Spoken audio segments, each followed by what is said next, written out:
안녕하세요.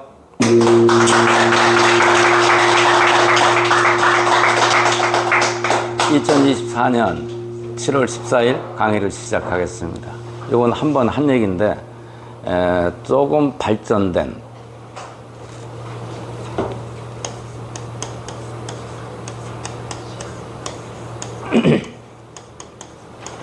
족저근막염에 대해서 같이 공부를 해보겠습니다. 족저근막염이 뭔가요? 발바닥에 염증이 생긴 거. 족저근막염을 고치지 못한 예가 누가 있느냐면 세계 어느 병원에서도 족저근막염을 고치지 못한다라는 증거가 있어요. 뭐냐? 우리나라 마라톤 선수 황영조 있죠? 황영조 선수가 경주에서 동아마라톤 대회인가 할 때 중간에 포기하고 그 다음에 은퇴를 했는데 그게 족저근막염 때문에 그런 거예요. 그러니까 황영조가 올림픽 마라톤 우승도 했었고 세계적인 선수인데 만일 족저근막염을 고치는 기술이 있었다고 그러면 황영조가 은퇴를 했을까요, 그때? 즉 황영조가 족저근막염을 고치지 못하고 은퇴를 했다라는 얘기는 대한민국은 물론 세계 어느 곳에서도 족저근막염을 고치지 못한다라는 사실이 입증된 거죠. 그죠? 제가 왜 이런 얘기를 좀 주책 없이 자주 하느냐면 내가 아직 유명하지 않아서 그래요. 유명하면 내가 거짓말해도 사람들이 믿을 건데 유명하지 않으니까 잘 안 믿는 경향이 있어서 얘기합니다. 족저근막염 고치는데 고쳤다고 하는 건 다 거짓말이에요. 고치는데 없어요. 그러니까 잘 들으세요.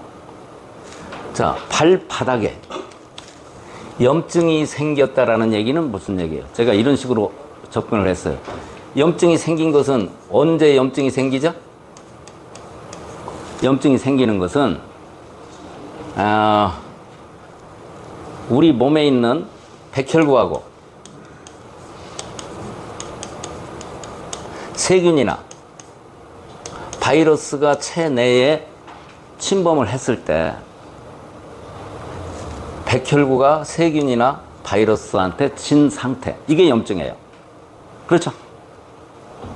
이것처럼 명확한 게 어디 있어요? 또 중간에 재미없는 사족을 붙이자면 염증에 대해서 이렇게 확실하게 설명하는 의사 봤어요? 에? 아니 염증에 대해서 이렇게 확실하게 설명하는 의사를 봤느냐고요. 이게 세계에 있는 의사들하고 우리 교실이 다른 점이에요. 이런 정의를 확실하게 할 수 있을 때 그때 병을 고칠 수 있는 거예요. 그렇지 않고는 병을 못 고치는 거예요. 자, 또 하나. 전번에 이 똑같은 비슷한 얘기를 뭐라고 했어요? 알레르기.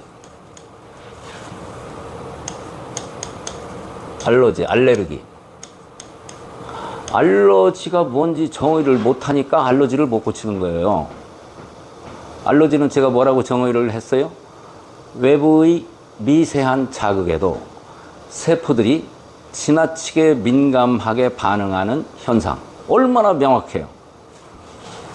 그러니까 정의가 무지하게 중요해요. 한글로 얘기하면 잘 안 들으니까 영어 써야지. definition, 정의. 정의를 분명하게 얘기를 할 때 그 병을 고칠 수 있는 거예요. 알러지는 뭐예요? 외부의 미세한 자극에도 세포들이 민감하게 반응하는 현상. 이게 알러지란 말이에요. 그래서 알러지, 이렇게 정의를 왜 알러지가 뭐냐, 족저근막염이 뭐냐, 이런 것을 확실하게 알 때 그 병을 고칠 수 있다 이게. 그런데 이거 제가 다 정의 만들어낸 거예요. 모든 염증은 백혈구가 세균이나 바이러스하고 싸움을 해서 진 상태를 염증이라고 한다. 그러면은 왜 백혈구가 세균이나 바이러스한테 졌느냐? 진 이유가 두 가지가 있어요. 하나는 군대 숫자가 부족해서, 백혈구의 숫자가 부족해서. 또 하나는 백혈구가 힘이 없어서. 이 두 가지라고. 자, 우선 백혈구가 힘이 없어서인 경우부터 얘기를 할게요. 백혈구가 힘이 빠지는 경우는 언제냐면, 항생제를 장기간 복용했을 때. 항생제가 뭐예요? 살균제예요, 살균제. 백혈구도 세균하고 사이즈가 같은 미생물이에요. 그러니까 힘이 없는 경우는 항생제를 장기간 복용. 우리나라 사람들이 항생제를 의사들이 처방을 엄청 많이 해요. 항생제 많이 먹는 건 안 좋은 거예요. 옛날에 한 예로는 어떤 친구가 사타구니에 습진이 생겼는데, 습진도 고치는 사람이 지구상에서 저밖에 없어요.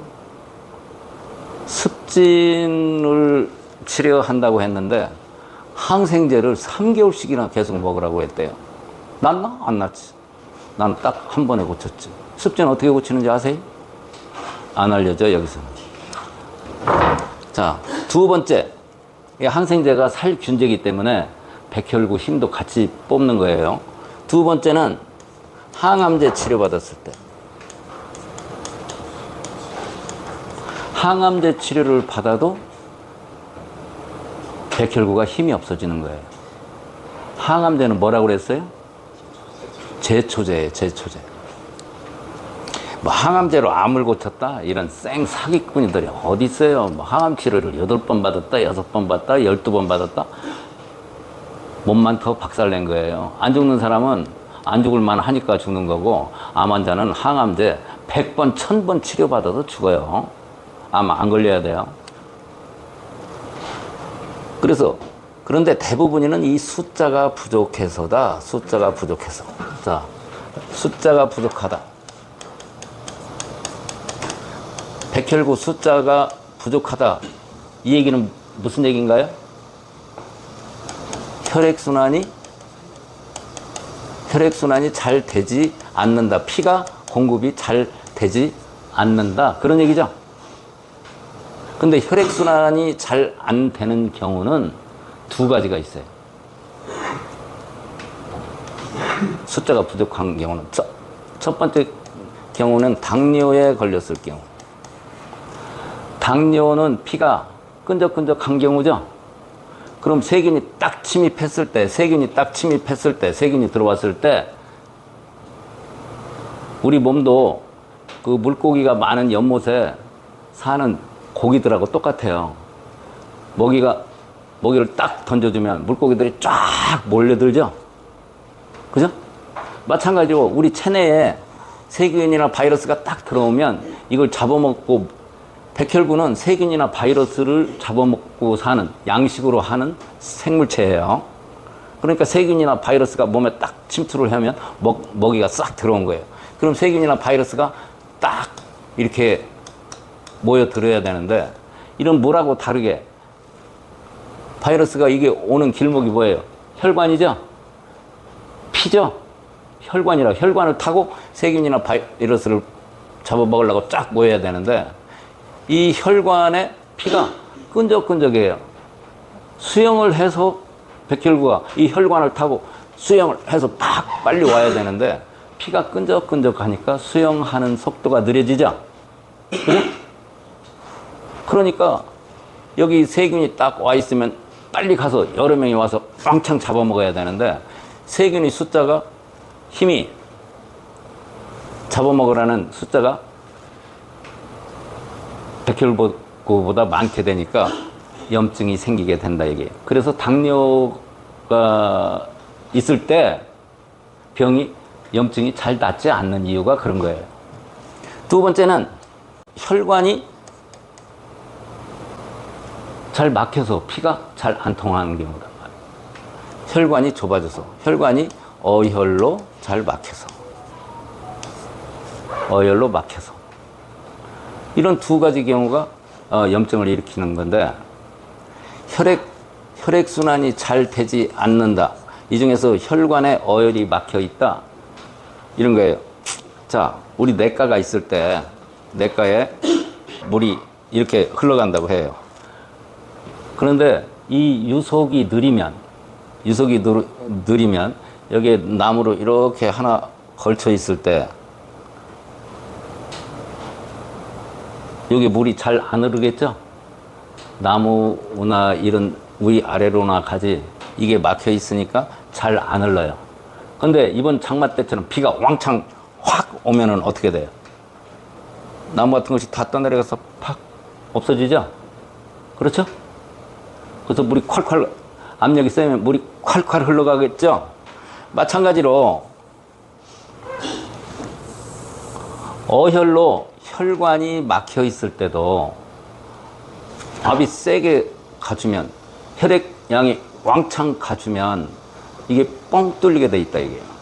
그게 뭐냐? 왜 유속이 느리냐면 혈액량이 적어서 그래요. 즉 다른 말로 얘기하면 신경이 작동을 잘 하지 못해서. 신경이 작동을 잘 못하면 결국 백혈구의 숫자가 부족해서 발바닥에 염증이 계속 있는 거란 말이죠.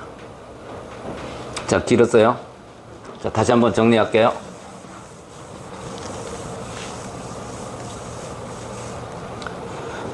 발바닥에 염증이 생기는 건데, 염증은 세균이나 바이러스보다 백혈구의 숫자가 적어서다. 숫자가 부족한 경우에는 당뇨가 있거나 혈액 공급량이, 혈액이 순환이 잘 안 돼서다. 그 다음에 힘이 없는 경우는 항생제나 항생제를 장기 복용하고 항암제를 맞았을 경우다. 이해가 됩니까? 그런데 우리 이제 항생제나 항암제를 맞은 거, 요거 제외하고 일반인은 여기에 해당되는 거니까, 또 당뇨 때문에 발바닥이 아플 정도 되면은 발 잘라야 될 정도가 가까워 온 거예요. 그죠? 요거 제하고 일반적인 족저근막염을 생각을 해보자 이게요. 자, 다시 한번요. 혈액순환이 잘 되지 않는다. 그동안에는 저희가 어혈만 생각을 했는데 최근에 제 의학이 조금 진보가 됐어요. 혈액이 순환이 잘 되지 않는다라는 것은 신경이 작동을 잘 못한다. 이런 얘기 했어요. 혈액은 얼마만큼 공급되느냐면 신경에 흐르는 전류의 세기만큼 공급되는 거예요. 자, 다시 한번. 이거 혈액은 얼마만큼 공급되느냐면 신경에 흐르는 전류의 세기만큼 공급되는 거예요. 그런데 신경이 눌리면 전기가 잘 흘러가지 않겠죠? 그래서 신경이 작동을 잘 못하는 것은 중추신경에서 눌려있기 때문에 그렇다. 중추신경이 눌려서 그렇다. 자, 한번 봅시다.